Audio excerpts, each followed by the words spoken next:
Topic is electrode potential. और potential basically दो तरह के होते हैं, एक ऑक्सीडेशन एक रिडक्शन। डेफिनेटली हम रिडक्शन पोटेंशियल की बात करेंगे क्योंकि आईयूपीएसी के हिसाब से स्टैंडर्ड है। ठीक है बच्चों, यहां पे पहला पॉइंट ये है, जैसे हम ना lithium is best reducing agent, यहां से पढ़ाई शुरू करो शायद थोड़ा सा ज्यादा समझ में आए। Lithium is the best reducing agent, जबकि लिथियम की आयनाइजेशन एनर्जी बहुत ज्यादा है। तो भाई आयनाइजेशन एनर्जी ज्यादा है फिर भी अच्छा रिड्यूसिंग एजेंट है, कैसे प्रूव करें? I hope so 11th standard के पॉइंट याद है। तो 11th में हमने पढ़ा है लिथियम एक सॉलिड होता है, सॉलिड से पहले उसे गैस में चेंज करते हैं, क्योंकि आयनाइजेशन जो हमें वैल्यू मालूम है ना वो गैस से मालूम है, न्यूट्रल गैसेस एटम से। तो यहाँ आयनाइजेशन एनर्जी देते हैं, यहाँ सब्लिमेशन एनर्जी देनी पड़ेगी, और उसके बाद तीसरे स्टेप में हाइड्रेशन आएगी, यानी हीट निकलेगी। ठीक है, और हीट निकलने के बाद ये एक्वस में चला गया, या ये कह सकते हैं अब इन तीनों स्टेप का रिजल्टेंट निकालेंगे। लिथियम की आयनाइजेशन एनर्जी और सब्लिमेशन हाई है, एल्कली मेटल में सबसे ज्यादा हाई एनर्जी सब्लिमेशन की लिथियम की है, और आयनाइजेशन भी हाई है। लेकिन इन दोनों का जो इन्वेस्टमेंट हाई है, इन्वेस्टमेंट मतलब एनर्जी देनी पड़ेगी, वो हाई है। और लिथियम की हाइड्रेशन वो बहुत ही ज्यादा है, मतलब इतनी ज्यादा एनर्जी निकलती है कि ये जो हाई एनर्जी देनी पड़ती है ना वो भी ओवरकम हो जाती है। तो lithium high energy high ionisation energy के बावजूद बेस्ट रिड्यूसिंग एजेंट क्यों है?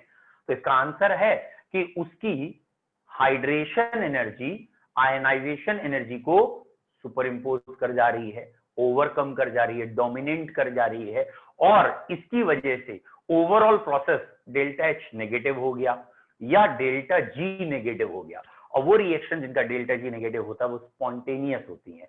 तो यहां से यहां ये काम अपने आप हो गया। अब जरा ये वाला पॉइंट ध्यान से देखना, लिथियम प्लस में अपने आप चला गया, तो इसका जो ऑक्सीडेशन पोटेंशियल है वो नियरली 3.04 वोल्ट कुछ इतना आता है, ऑक्सीडेशन पोटेंशियल, क्योंकि ऑक्सीडेशन अपने आप हुआ है ना। तो बेटा अगर कोई कहेगा नहीं नहीं हमें तो रिडक्शन पोटेंशियल बताइए, क्योंकि आईयूपीएसी रिडक्शन पोटेंशियल के ऊपर बेस्ड है सीरीज, तो रिडक्शन पोटेंशियल -3.04 वोल्ट हो गया। तो बस ये जरा माइनस का जरा लोचा है, इसको थोड़ा सा ध्यान से रखिएगा। तो अगर लिथियम का ऑक्सीडेशन पोटेंशियल +3.04 है तो रिडक्शन माइनस में होगा। ठीक है, तो कॉमन सेंस है, जिसका ऑक्सीडेशन पोटेंशियल प्लस में होता है इसका मतलब वो ऑक्सीडाइज हो जाता है, ऑक्सीडाइज हो जाता है मतलब रिड्यूसिंग एजेंट है। और यही बात दोबारा बोलिए, अगर ऑक्सीडेशन पोटेंशियल प्लस में है तो रिडक्शन पोटेंशियल माइनस में है, तो जिसका रिडक्शन माइनस में है इसका मतलब वो ऑक्सीडाइज होगा, क्योंकि ऑक्सीडेशन प्लस में है। अच्छा, किसके रेस्पेक्ट में? विद रेस्पेक्ट टू हाइड्रोजन, क्योंकि हाइड्रोजन एक लैंडमार्क है, वो जीरो है, जीरो से ज्यादा प्लस और माइनस वहां से कंपेयर कर रहे हैं हम अभी।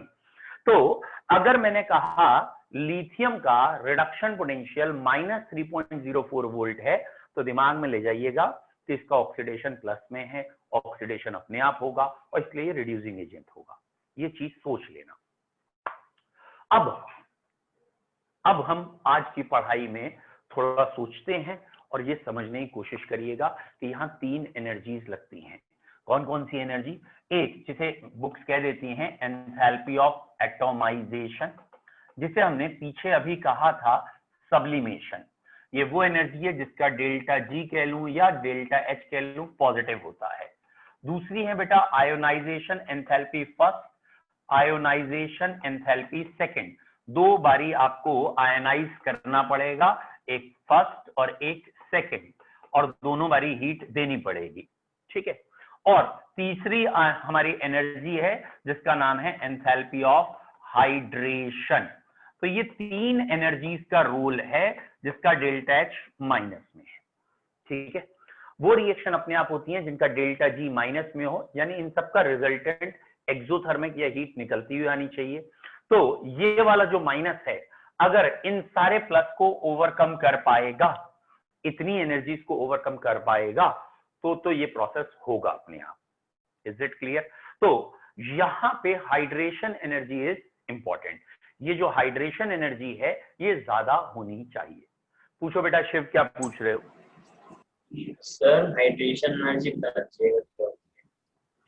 हाइड्रेशन का मतलब होता है कोई भी आयन, जैसे यहाँ कैटाइन बन जाएगा, वो वाटर से इंटरेक्ट करे और हीट निकले, उसे कहते हैं हाइड्रेशन एंथैल्पी।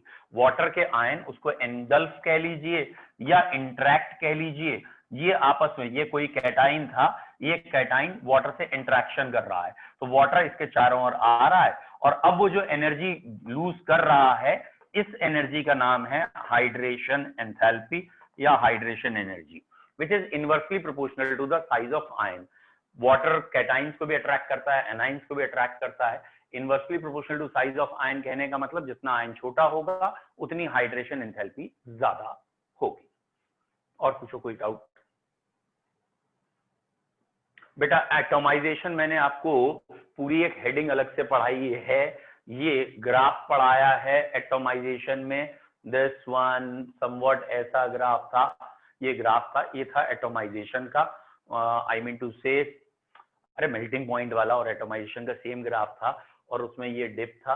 तो व्हाट इज एटॉमाइजेशन? पार्टिकल्स को तोड़ के अलग करना, बेसिकली गैसेस फॉर्म तक ले जाना, दोनों पार्टिकल्स अलग हो जाएं, उसे एटॉमाइजेशन कहते थे। ठीक है, चलिए अब बच्चों आपको यहाँ क्या ध्यान रखना है, रिजल्टेंट पे आ जाएं कि हमने ये एनर्जीज का रोल देखना है, और इन एनर्जीज के बाद अगर ओवरऑल डेल्टा जी माइनस में आ जाए तो ये काम अपने आप होगा, मतलब मेटल ऑक्सीडाइज हो जाएगा और रिड्यूसिंग एजेंट होगा। और अगर डेल्टा जी या सॉरी इलेक्ट्रोड पोटेंशियल नेगेटिव में दे रखा हो तो इसका मतलब वो रिडक्शन पोटेंशियल नेगेटिव में होगा, तो ऑक्सीडेशन पॉजिटिव, ये काम अपने आप होगा। यानी अगर ये दे रखा है आयरन +2 से आयरन, ये वाला पॉइंट इंपॉर्टेंट है, आयरन +2 से आयरन, बेटा माइक किसी का ऑन है, बंद करिए। आयरन +2, चलिए मैं देख लेता हूं किसका है, बंद कर लीजिए, अच्छा है, नहीं तो फिर आयरन +2 से आयरन, ये माइनस का 0.44 वोल्ट है बच्चों। ठीक है, तो ये पोटेंशियल उन्होंने नेगेटिव में दे रखा है, तो इसका सेंस समझना है आपको। एक बार अगर सेंस समझ में आ गया तो अगली बार आप ये वाले डाउट्स नहीं पूछेंगे, तो आराम से समझना। इसका मतलब है कि आयरन +2 से आयरन जब जाता है तो इतनी एनर्जीज का या इतने पोटेंशियल का लेना देना है। और अगर इसका उल्टा लिख दें कि आयरन से आयरन +2 जा रहा है, तो यही इलेक्ट्रोड पोटेंशियल आपको प्लस में लिखना पड़ेगा। और इलेक्ट्रोड पोटेंशियल की भाषा में जो काम प्लस में है वो स्पॉन्टेनियस है। तो आयरन +2 से आयरन माइनस में था या नेगेटिव में था, ठीक है, तो इसका रिवर्स आयरन से आयरन +2 पॉजिटिव में है। पॉजिटिव है मतलब ये काम अपने आप हो जाता है।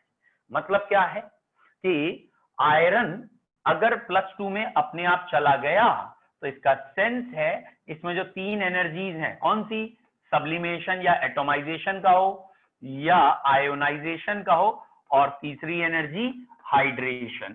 तो अगर ये काम अपने आप हो गया है, इसका बेसिकली मतलब आ रहा है ये जो तीसरी वाली एनर्जी है, कौन सी एनर्जी तीसरी वाली, हाइड्रेशन, ये इन दोनों से ज्यादा है। और अगर हाइड्रेशन इन दोनों से ज्यादा हो गई, ये काम अपने आप हो गया। तो बस ये अगर आपको समझ में आ गया तो बेहतर रहेगा हमारे लिए, क्योंकि हर एक स्मार्ट बच्चा आराम से आंसर लिख सकता है, बस उसे ये वाला कंसेप्ट समझ में आ जाए। ठीक है, क्या कंसेप्ट समझाने की कोशिश कर रहा हूं, अभी बताता हूं फिर से।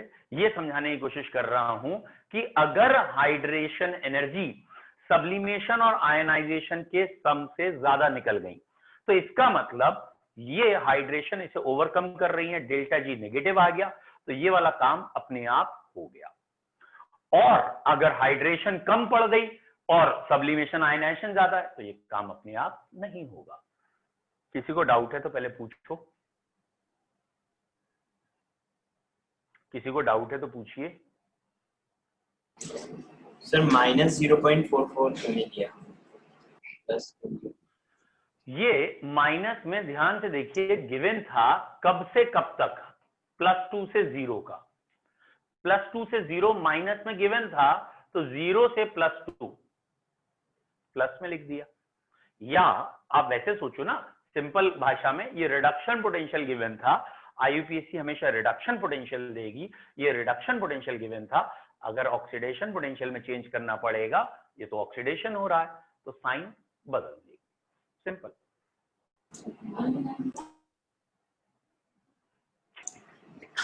तो आगे से बेटा कुछ पूछना है तो जल्दी पूछिए, नहीं तो ये बार बार माइक ऑन ऑफ मत करिए, ठीक है। नेक्स्ट, अब बेटा ये वाला पॉइंट आपके दिमाग में आना चाहिए, बोलो बोलो बेटा। चलिए अब आगे से, अब आपके दिमाग में क्या पॉइंट आना चाहिए बच्चों कि अगर किसी का रिडक्शन पोटेंशियल माइनस में है, इसका मतलब क्या है, रिडक्शन पोटेंशियल माइनस में है तो ऑक्सीडेशन पोटेंशियल प्लस में है, इसका मतलब वो ऑक्सीडाइज हो गया। ऑक्सीडाइज मतलब क्या हो गया कि उसकी हाइड्रेशन एनर्जी ज्यादा है, किससे, आयनाइजेशन और सब्लिमेशन से, इसे लिखते हैं, ठीक है। तो ये लिखा है हमने ई।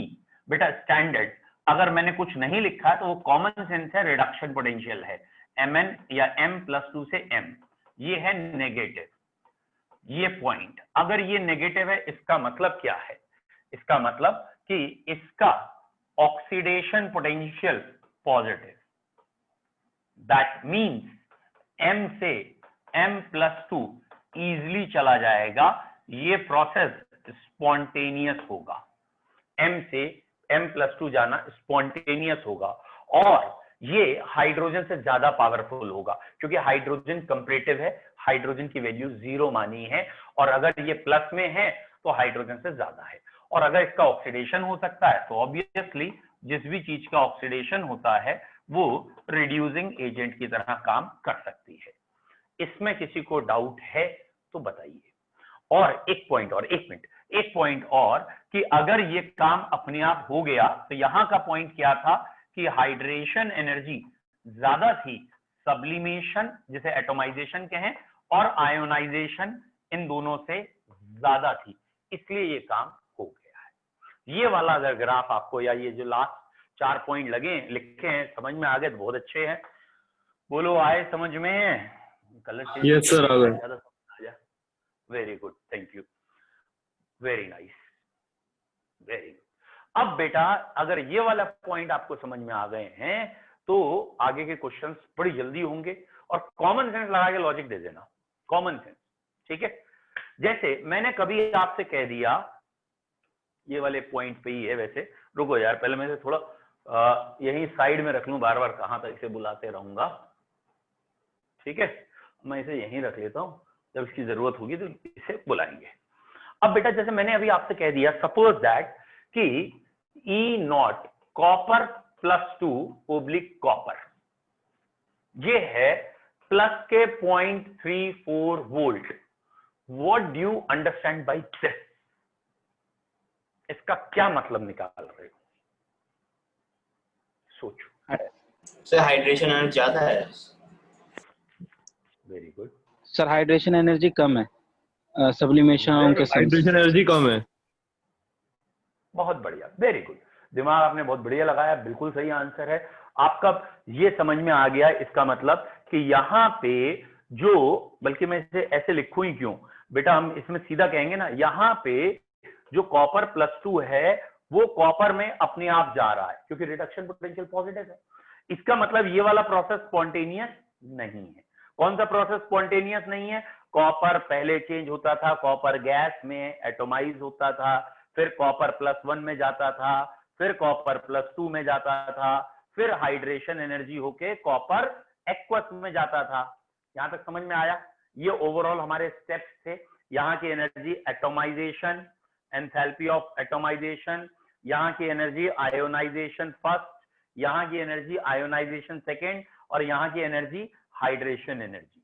और ऑब्वियसली आपकी बात सही है, यहाँ हाइड्रेशन इन सबको ओवरकम नहीं कर रही है, इसलिए इस डायरेक्शन का पाथ अपने आप नहीं चल रहा है, इस डायरेक्शन का पाथ अपने आप चल रहा है। अब बच्चों जरा ध्यान से देखो, अगर कोई कहता है कि लेफ्ट टू राइट जाने पे पीरियोडिक टेबल में लेफ्ट टू राइट जाने पे ये ट्रेंड बहुत अच्छा नहीं है, -1.6 फिर -1.8, फिर -0.90, फिर एकदम से -1.18, मतलब काफी ज्यादा, फिर कम, फिर ज्यादा। ये उलट पुलट ट्रेंड क्यों है? क्वेश्चन समझ में आया क्या कहना चाह रहा हूं? ये है कि लेफ्ट टू राइट जाने पे एक स्मूथ ट्रेंड क्यों नहीं है, एक स्मूथ ट्रेंड क्यों नहीं है? कहने का मतलब ये -1.6 से शुरू होता, प्लस के 0.34 तक चले जाता, कोई दिक्कत नहीं थी। ये बीच बीच में ये नाटक, ठीक है, ये वाला, या एकदम से ये 3-4 आ जाने वाला नाटक, तो ये ऐसा क्यों है? तो एक रेगुलर ट्रेंड क्यों नहीं है इसमें? तो डी ब्लॉक में लेफ्ट टू राइट जाने पे एक रेगुलर ट्रेंड ना होने का रीजन बुक्स में है या क्वेश्चन पूछा गया है बोर्ड में, आंसर क्या है? Electrode potential is the summation of, या it is the result of summation of atomization, ionization first, ionization second, ठीक है, एटोमाइजेशन है, आयनाइजेशन है एंड हाइड्रेशन, ठीक है। और आप सबको मालूम है एटोमाइजेशन का कर्व कुछ ऐसा है ना। आयनाइजेशन में कभी किसी की फर्स्ट ज्यादा होती है, किसी दूसरे एलिमेंट की सेकंड ज्यादा हो जाती है। तो ये एक से ज्यादा तरह की एनर्जी इन्वॉल्व है जिनमें आपस में ही एक रेगुलर ट्रेंड नहीं है। जब आपस में ही रेगुलर ट्रेंड नहीं है तो उसके रिजल्टेंट का रेगुलर ट्रेंड कैसे आएगा? Getting my point? तो आंसर क्या हो गया? The electrode potential is the resultant of sublimation, ionisation, first and second, and hydration, and these energies do not follow a systematic or a regular trend. ये एकदम regular trend follow ही नहीं कर रही, तो इनका रिजल्टेंट भी रेगुलर नहीं आ सकता। कभी किसी की फर्स्ट आयनाइजेशन ज्यादा होती है, दूसरे की सेकंड ज्यादा होती है, ठीक। तो एक आंसर तो बेटा ये हो गया कि आपको कॉमन सेंस से देना है कि रेगुलर ट्रेंड क्यों नहीं। अब ये दूसरा क्वेश्चन जो बहुत ज्यादा पूछा जाता है कि भैया ये जो जिंक है, ठीक है, वैल्यूज दिखा के ही करेंगे ना काम, ये जो जिंक है जरा इसको जरा हम चेक करें। चलो भैया तुम हटो। ये बच्चों जरा ध्यान से देखिए, आखिरी नाम जिंक का है, जिसे अब मैं थोड़ा बोल्ड करने की कोशिश कर रहा हूं। तो जिंक की वैल्यू है माइनस के 0.76 वोल्ट। जरा ट्रेंड चेक करते आओ, -0.44, -0.28, -0.25, फिर प्लस में, फिर एकदम -0.66, -0.76। भैया जिंक में इसका ज्यादा नेगेटिव क्यों हो गया? Getting my point? Common sense है, जिंक में ये ज्यादा नेगेटिव क्यों हो गया? तो दिमाग में बस ये चीज रखना, जब भी वो कहे ना ये बहुत ज्यादा नेगेटिव हो गया, तो आपके दिमाग में क्या आना चाहिए? ये काम 100% हो गया। और अगर ये काम 100% हो गया तो क्यों हो गया 100%? बोलो क्यों हो गया 100%? हाइड्रेशन ने आयनाइजेशन और सब्लिमेशन को क्या कर दिया? बहुत ज्यादा डोमिनेंट। और जब जब हाइड्रेशन डोमिनेट कर जाएगी ये काम तुरंत हो जाएगा। और जब वो कहेगा ना ये काम तो हो ही नहीं पा रहा, जैसे यहाँ -0.25, ये काम तो हो ही नहीं पा रहा, बहुत कम हो पा रहा, ना के बराबर, तो क्या कहोगे? हाइड्रेशन भैया कम है, सब्लिमेशन और आयनाइजेशन बहुत ज्यादा है। क्योंकि आयनाइजेशन सब्लिमेशन जब ज्यादा होंगी और हाइड्रेशन कम होगी तो वो काम नहीं हो पाएगा। तो कौन सा काम हो पाएगा, कौन सा नहीं हो पाएगा? कॉमन सेंस, वो काम हो पाएगा जिसका सब्लिमेशन और आयनाइजेशन कम हो और हाइड्रेशन ज्यादा हो। और जहां जहां हाइड्रेशन कम हो गया, सब्लिमेशन और आयनाइजेशन ज्यादा हो गया, इनका सम, ये काम कम फोर्स से होगा या नहीं हो पाएगा। जैसे कॉपर का प्लस में आंसर आया तो आप कह सकते हैं कॉपर अपने आप ऑक्सीडाइज नहीं होता, रिड्यूस हो जाता है क्यूप्रिक आयन कॉपर में। तो उसका रीजन कि कॉपर की जो सब्लिमेशन और हाइड्रेशन फर्स्ट और सेकंड का, कॉपर की जो सब्लिमेशन और आयनाइजेशन फर्स्ट और सेकंड का सम है वो ज्यादा है और हाइड्रेशन कम। अब पूछिए शिव। Hello sir. हाँ, मैं कह रहा हूँ सर, बोलिए। ये बता दीजिए एक बार कि सर ये कैसे पता चलेगा कि सर हाइड्रेशन ज्यादा है कि आयनाइजेशन चाहिए? आपको ये पता नहीं करना, बिल्कुल सही क्वेश्चन है बेटा। नहीं, आपको नहीं पता करना किस एलिमेंट में कौन सा ज्यादा। मैंने कहा ना कॉमन सेंस लगा के कंपैरेटिव क्वेश्चन देखिए। जैसे यहाँ पे भी मैं आपको अभी क्वेश्चन दिखा भी देता हूँ बेटा, ये एनसीईआरटी है, इसमें भी अभी अगर आप क्वेश्चंस देखोगे ना तो यहाँ आपको साफ साफ सीधा सीधा क्वेश्चन मिल जाएंगे कि जिंक में ये वाली वैल्यू ज्यादा है, उसमें ये वाली वैल्यू कम है, क्यों ज्यादा है क्यों कम है। जैसे ये था बेटा, एक लाइन आगे ही बढ़ जा रही है हर बारी। ये मैं आपको दिखाना चाह रहा हूं, हल्का सा अगर ये ऊपर आ जाता बढ़िया था।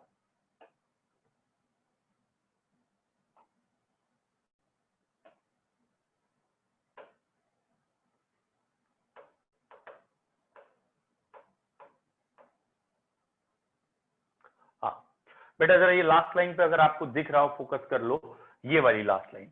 तो यहाँ पे ऐसे ही क्वेश्चन अभी लास्ट में आपको दिखा दूंगा कि ये है कि कॉपर का जो ट्रेंड है वो मोर पॉजिटिव हो गया, और यहां अगर आप एक लाइन पढ़ेंगे तो E naught negative across the series related to general increase the sum of first and second ionization enthalpy. It is interesting to note that the value of Mn nickel and zinc are more negative than expected. Mn और ये zinc का, nickel का ज्यादा negative है then expected. ठीक है, तो ये क्यों ज्यादा नेगेटिव है? तो जहां जहां आपको दिखे ना कि ये ज्यादा नेगेटिव है, ज्यादा काम इजीली हो रहा है, तो आपका होगा hydration dominates over sublimation and ionisation. तो वैल्यूज वो कभी नहीं पूछेंगे, याद नहीं करनी है आपने, खाली एक लॉजिक लगा के दे देना है। सेकंड पॉइंट, बेटा क्या आप जानते हो जिंक में एक ही ऑक्सीडेशन स्टेट होती है, +2 +3 तो होती नहीं, यानी जिंक जो है इसके अलावा वो किसी में चेंज होना ही नहीं चाहता। Zn+2 से Zn इसके अलावा चेंज होना ही नहीं चाहता, that is most stable condition. तो जब जिंक के लिए ये कहानी स्टेबल हो जाएगी तो आप कहेंगे ये काम जल्दी होता है।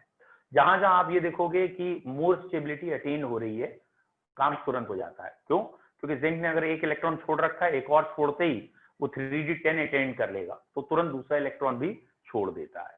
तो थोड़ा कॉमन सेंस लगा के स्मार्ट आंसर आपको देना होगा। क्या कॉमन सेंस लगा के आंसर देना होगा कि भैया ये काम नहीं हो पा रहा, तो आप कहोगे अरे कैसे हो पाएगा, आयनाइजेशन इतनी ज्यादा है, आयनाइजेशन ज्यादा और हाइड्रेशन ओवरकम कर नहीं पा रही, इसलिए नहीं हो पा रहा। कोई कहे कि नहीं ये काम जल्दी हो जा रहा है, बिल्कुल हो जाएगा जल्दी। क्यों नहीं हो जाएगा? क्यों हो जाएगा? बोले हाइड्रेशन एनर्जी साइज के इनवर्सली है, और इसका साइज छोटा होता है तो इसकी हाइड्रेशन ज्यादा होती है, और वो हाइड्रेशन आयनाइजेशन और सब्लिमेशन को क्या कर देती है, ओवरकम, इसलिए काम हो जाता है। ठीक है, ठीक है। अब बच्चों इसके क्वेश्चंस बच्चे कह रहे हैं पूछें क्या है, तो इसके क्वेश्चंस मैं आपको करा देता हूं। ठीक कह रहे हैं, इसके क्वेश्चंस के लिए भी बिल्कुल सही है, मैं इसको कल और भी ओपन करके रखूंगा क्वेश्चंस को भी। देखो बेटा इसमें कैसे क्वेश्चन आए हुए हैं या क्या है। एक क्वेश्चन जो टीचर्स का हॉट फेवरेट रहा है, वेरी फेवरेट, वो ये है कि कॉपर +1 एक्वस सोल्यूशन में जाते ही कॉपर +2 में चला जाता है और कॉपर में चला जाता है। Hot favourite question, very important. Copper +1 aqueous solution में जाते ही कॉपर +2 में चला जाता है, वाई? ठीक है, why copper disproportionate in aqueous solution, why cuprous ion disproportionate in aqueous solution।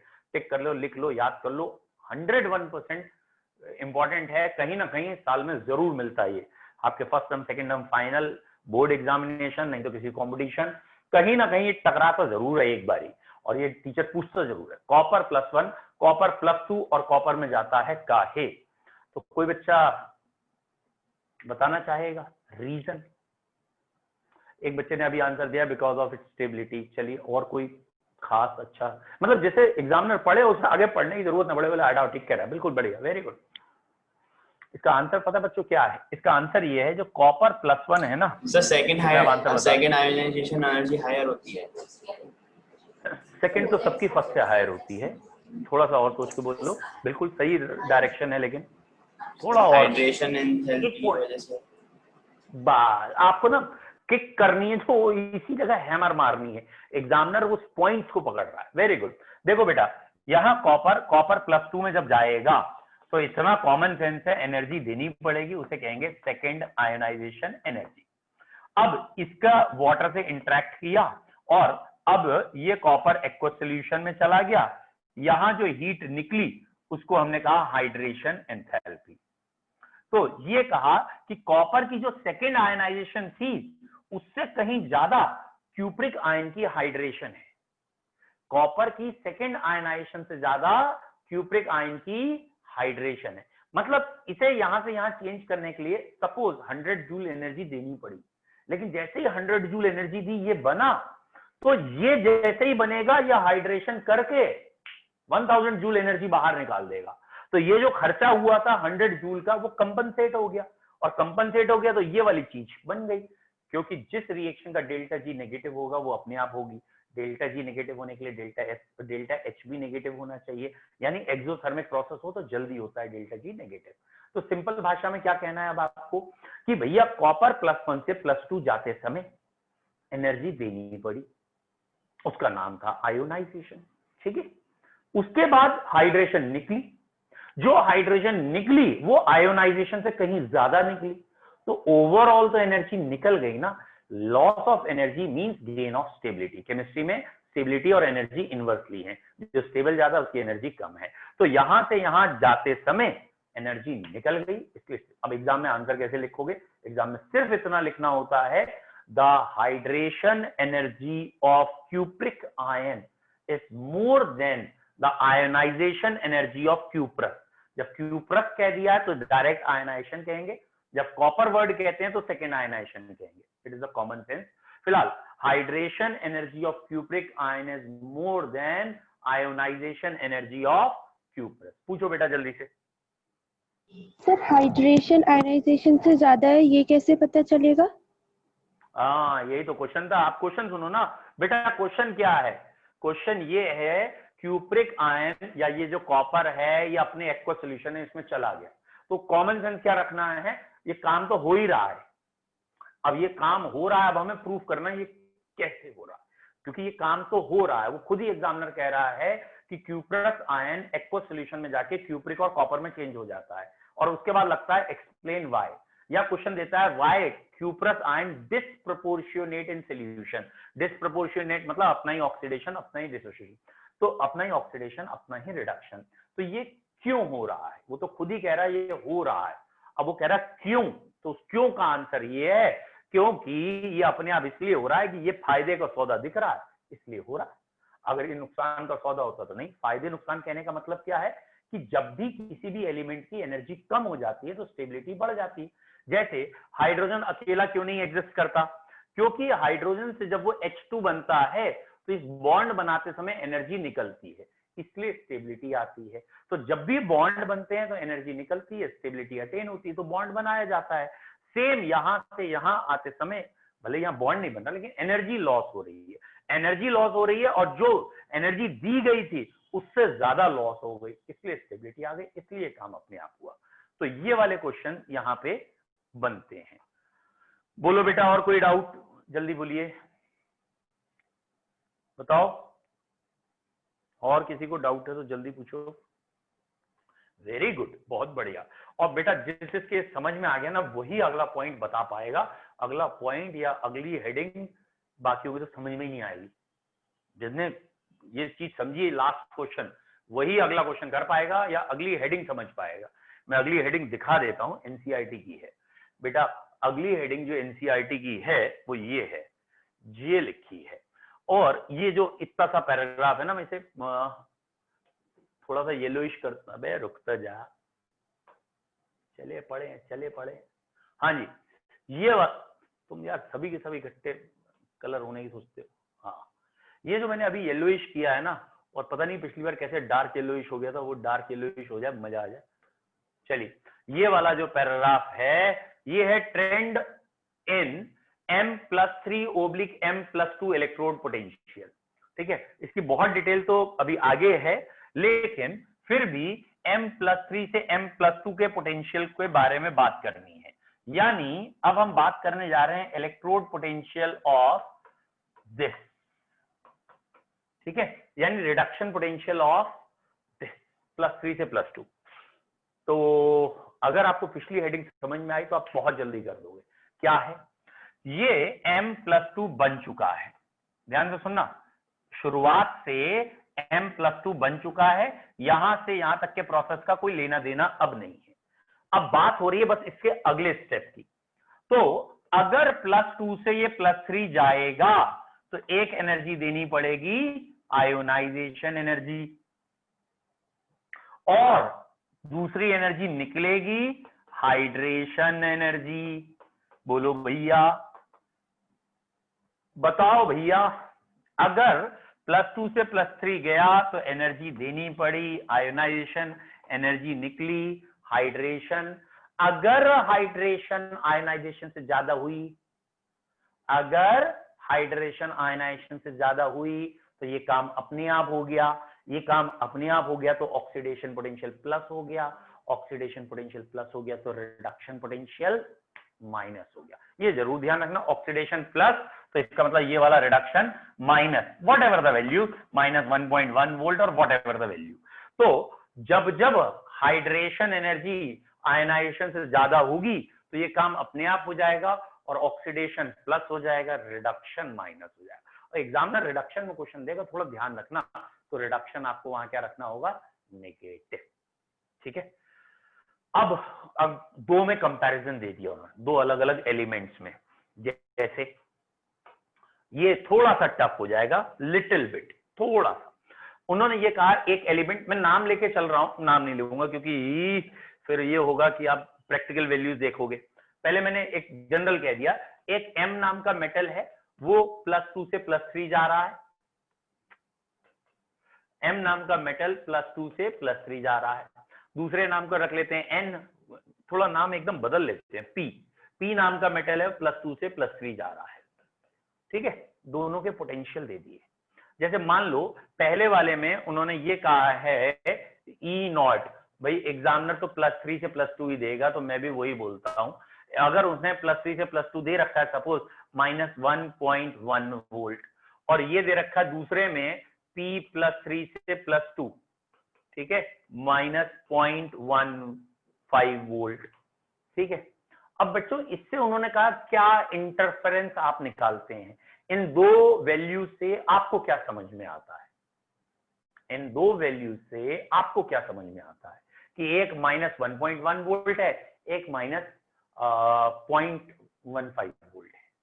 चलिए, आपको ये समझना है कि ये वाला जो ऊपर वाला प्रोसेस है, ठीक है, मतलब मैंने जानबूझ के ये ऑक्सीडेशन लिखा है, था तो रिडक्शन ही।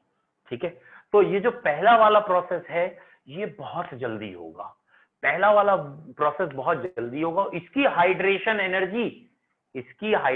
एनर्जी आयनाइजेशन से जल्दी ओवरकम कर जाएगी, और इसलिए first process will be faster than second.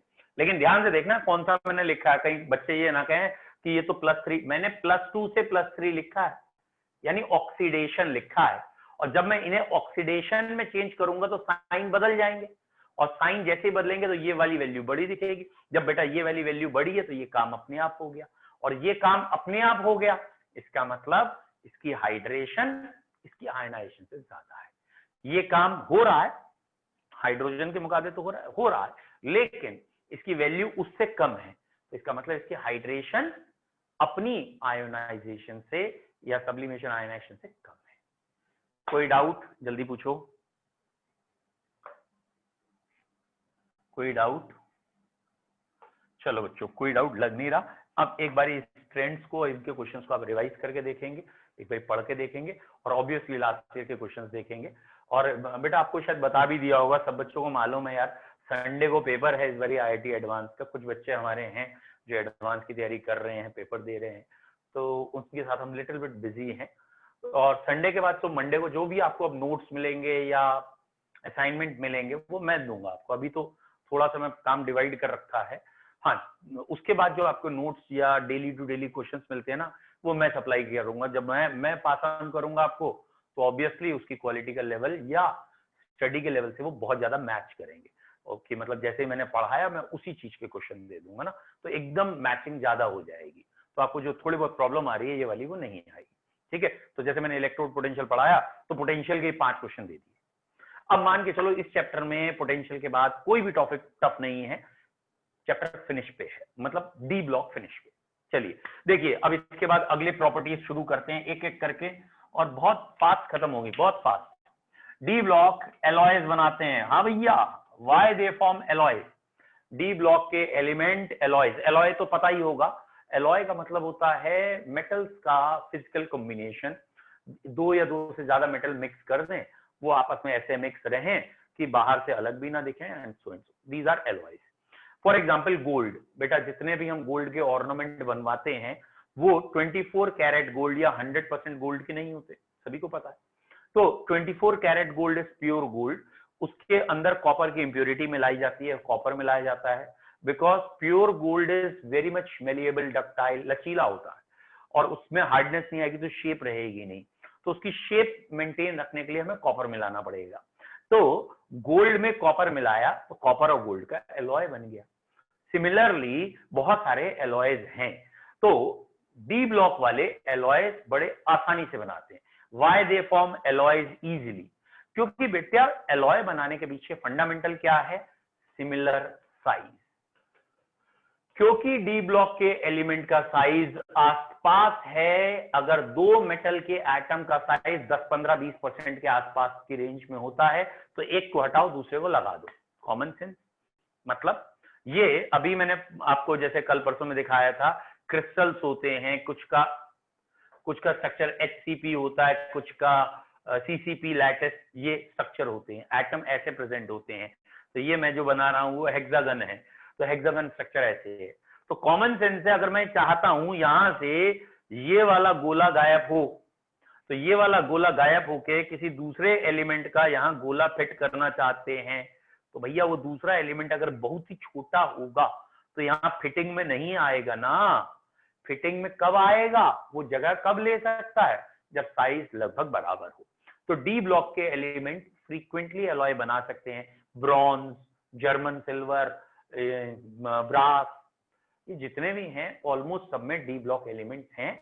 और एलॉय बनाने के पीछे जो कंसेप्ट है, एक तो है एलॉयज रटी है, कौन कौन से एलॉय हैं, और दूसरा है एलॉय बनाने के पीछे कंसेप्ट। तो कंसेप्ट यही होता है, जब दो एलिमेंट लगभग एक जैसे साइज के होते हैं, एक दूसरे की पैकिंग में आ सकते हैं, तो इसके एलिमेंट हटे पैकिंग से दूसरे के लग गए, प्रॉपर्टीज इनहांस हो जाती हैं। Generally alloys are harder than pure metal. Alloys की प्रॉपर्टी प्योर मेटल से बढ़िया होती है, और गोल्ड और कॉपर का एलॉय सभी को पता है। हाँ भैया, एलॉय में किसी को कोई दिक्कत?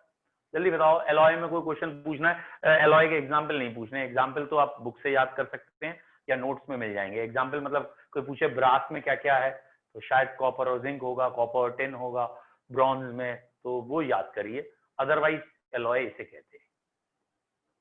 Clear? Very good, alloy clear है।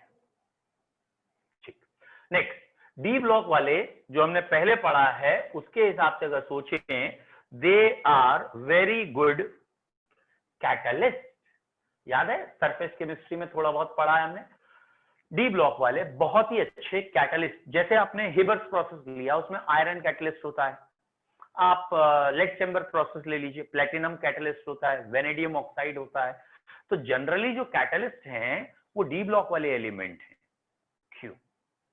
तो अगर सरफेस केमिस्ट्री में ये क्वेश्चन आता है कि कैटलिस्ट, तो हमारा आंसर यूजुअली सरफेस केमिस्ट्री में क्या होता है कि कैटलिस्ट होते हैं ड्यू टू, यस, कैटलिस्ट होते हैं वो जो रिएक्शन की स्पीड बढ़ा देते हैं। These are the outer substance which do not take part in the reaction but increase the rate of reaction. तो जब ये क्वेश्चन सरफेस केमिस्ट्री में आएगा तो हम ये कहेंगे कि कैटलिस्ट के सरफेस पे एक्टिव साइट या एक्टिव वैलेंसीज होती हैं, और उन एक्टिव साइट्स की वजह से कैटलिस्ट या डी ब्लॉक वाले एलिमेंट कैटलिस्ट हैं, क्योंकि डी ब्लॉक में वेरिएबल वैलेंसी है। काइनेटिक्स में जब यही क्वेश्चन पूछा जाता है तो यूजुअली हम ग्राफ बना के दिखाते हैं कि कैटलिस्ट एक्टिवेशन एनर्जी लो करते हैं। दोनों बातें एक ही हैं, बस एक्सप्लेन करते समय लैंग्वेज और वर्ड्स अलग होते हैं। यहां पे भी यही है, यहां पे भी कैटलिस्ट का मेन रीजन जो एनसीईआरटी ने दिया है वो दिया है वेरिएबल वैलेंसी। ट्रांजिशन मेटल में वेरिएबल वैलेंसी है जो कि आपस में इजीली इंटरचेंजेबल है, इसलिए डी ब्लॉक वाले कैटलिस्ट की तरह काम करते हैं। जैसे अगर एनसीईआरटी की बात करें तो उन्होंने ये वाला एग्जांपल दिया है, H2O8-2 आयन है, ये आयोडाइड आयन से रिएक्ट करके I2 बनाता है और ट्वाइस SO4 बनाता है, ट्वाइस SO4। और इस रिएक्शन में शायद उन्होंने फेरिक को कैटलिस्ट लिया है। तो उन्होंने कहा ये फेरिक यहाँ कैटलिस्ट की तरह कैसे काम कर सकता है, तो दैट इज द एक्सप्लेनेशन। उन्होंने कहा ये जो आयोडाइड होता है ये फेरिक से रिएक्ट करता है, फेरिक चला जाता है फेरस में और आयोडाइड चला जाता है I2 या आयोडीन में, यानी आयरन का रिडक्शन और आयोडीन का oxidation. What ever the balancing, हमें बैलेंसिंग नहीं कंसेप्ट बता रहा हूं अभी, वो देखिए। तो आयरन का में चला गया फेरस में, और ये जो फेरस है ये इस H2O8-2 से रिएक्ट कर लेता है, और जब ये इससे रिएक्ट करता है तो ये आसानी से इसे सल्फेट में चेंज कर देता है, खुद दोबारा फेरिक में आ जाता है, व्हाटएवर द बैलेंसिंग। तो ये दोबारा फेरिक में मतलब इसका ऑक्सीडेशन हो गया, उसका रिडक्शन हो गया। Therefore D block act as a catalyst. D block catalyst क्यों है? वो काम जो पहले नहीं हो पा रहा था या मुश्किल से हो रहा था वो जल्दी कर देते हैं। और काइनेटिक्स में भी पढ़ा है, they provide alternate path of low energy barrier. Alternate path क्या? पहले इन दोनों को डायरेक्ट रिएक्ट करना था, अब इसने पहले रिएक्ट कर लिया, फिर इससे रिएक्ट कर लिया। और डी ब्लॉक में एक प्रॉपर्टी है that they can show variable valency, क्योंकि बेटा ये वेरिएबल वैलेंसी शो कर सकते हैं, इसलिए ये कैटलिस्ट की तरह काम करेंगे। एक क्वेश्चन ये वाला रह गया, अभी कराऊंगा ये भी बेटा, एक क्वेश्चन रह गया हमारा, ठीक है। ये वाले क्वेश्चन की मैं उस समय बात कर रहा था, चलिए मैं भी करा दूंगा कि यहां देखिए ये क्वेश्चन है, explain the irregularity in the above values. D block की सारी वैल्यू दे रखी है और कहा है इररेगुलरिटी क्यों है। एनसीईआरटी का आंसर पढ़ लेते, कितना अच्छा देखिए, E naught values are not regular, which can be explained from the irregular variation. It can be explained from the irregular variation in ionization enthalpy, also sublimation enthalpy, which is relatively much for manganese and vanadium. तो ये सारी values irregular क्यों हैं? क्योंकि यहाँ irregular variation है बच्चों। काहे का इरेगुलर वेरिएशन है? यहाँ इरेगुलर वेरिएशन है ionisation enthalpy and also sublimation energy. और यहाँ उन्होंने लिख दिया है कुछ के लिए ये वैल्यूज बहुत कम है, किन किन के लिए कम है? मैग्नीज और वेनेडियम के लिए। और अगर ये वाली वैल्यूज कम है इसीलिए ये जल्दी से ऑक्सीडाइज हो जाते हैं और रिड्यूसिंग एजेंट है, ठीक है। ऐसे ये वाला क्वेश्चन भी बहुत अच्छा था। नाउ पहले हम जो पढ़ा रहे थे कैटलिस्ट उसे दिखा दें और एलॉयज दिखा दें आपको दोनों, ठीक है। वैसे ये प्रॉपर्टीज मैं करा चुका हूं, ये अंडर रूट वाला काम हो चुका है, कलर हो चुका है, जस्ट दोबारा आपको एक बार रिवाइज कराना। ये है बच्चों कैटलिस्ट, ठीक है। यहाँ कैटलिस्ट लिखा है, इस पूरे को आप पढ़ लोगे तो दिख जाएगा। वेरिएबल वैलेंसी या ऑक्सीडेशन स्टेट को उन्होंने कैटालिटिक का रीजन बताया है और ये एग्जाम्पल दिए हैं हेबर में आयरन एंड सो ऑन। ये देखिए क्या है, I नेगेटिव H2O8-2 से रिएक्ट करके I2 और SO4 बनाता है ये, ठीक है, ठीक है। और उसके बाद ये ओवरऑल अगर एक्सप्लेनेशन देखें तो फेरिक पहले किससे रिएक्ट कर रहा है? अगर आपको दिख पा रहा हो तो फेरिक पहले रिएक्ट कर रहा है, यहाँ पे फेरिक रिएक्ट कर रहा है बच्चों आयोडाइड से, I2 बना और फेरस बन गया और उसके बाद वो फेरस H2O8 से सल्फेट बना ले रहा है। तो ये रिएक्शन 2 स्टेप में हो रही है, ठीक है, और इस 2 स्टेप की वजह से ये काम हुआ है, ठीक है। तो ये तो एनसीईआरटी है, आई होप सो आप लोगों ने एनसीईआरटी से ही देख लें तो ज्यादा अच्छा होगा, लेकिन फिर भी ये वाली इक्वेशन थी। तो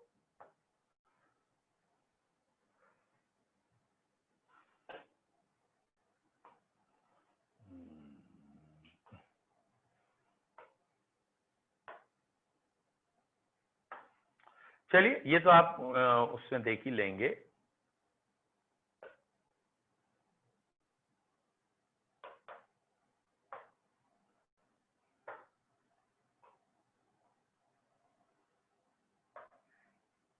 ये रहा बेटा, ये वाली इक्वेशन थी।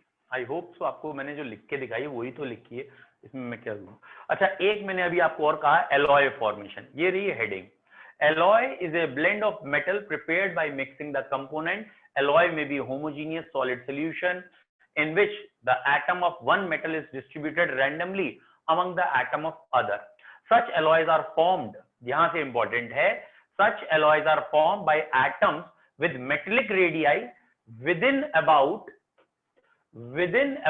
15% of other. Because of similar radii and other characteristics of transition metal, alloys are readily formed by them. Alloy आसानी से बनते हैं transition metal के। The alloys so form are hard. मैंने कहा था ना alloys better क्यों होते हैं? Because they are more hard, having high melting point. Hard है pure metal से, high melting point है। Gold वाला example दिया था। The best known ferrous alloys, chromium, vanadium, tungsten, molybdenum and manganese are used in production of variety of steel and stainless steel. मतलब हमारे घर में जो चम्मचें यूज होती हैं spoon that are stainless steel. तो भैया है तो वही लोहा ही, ठीक है, वो बात अलग है, उसके ऊपर कोटिंग है, बट है वो iron he. alloys of transition metal with non transition metal such as brass, brass में उन्होंने कहा है कॉपर और जिंक है, ध्यान से देखो जिंक को नॉन ट्रांजिशनल कहा है, और ब्रॉन्ज, कॉपर एंड टिन, ठीक है, are also considerably industrial importance.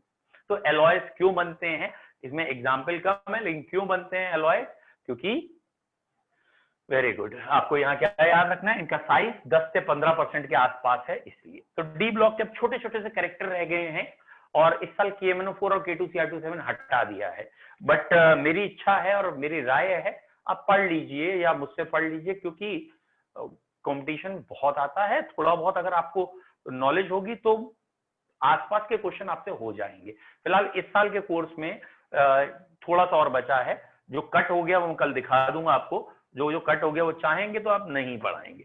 Okay, it is 4:10 nearly. आज की सभा यहीं समाप्त की जाती है, कल आपसे फिर मुलाकात होगी। जय हिंद, जय भारत, वंदे मातरम। Bye bye. Thank you.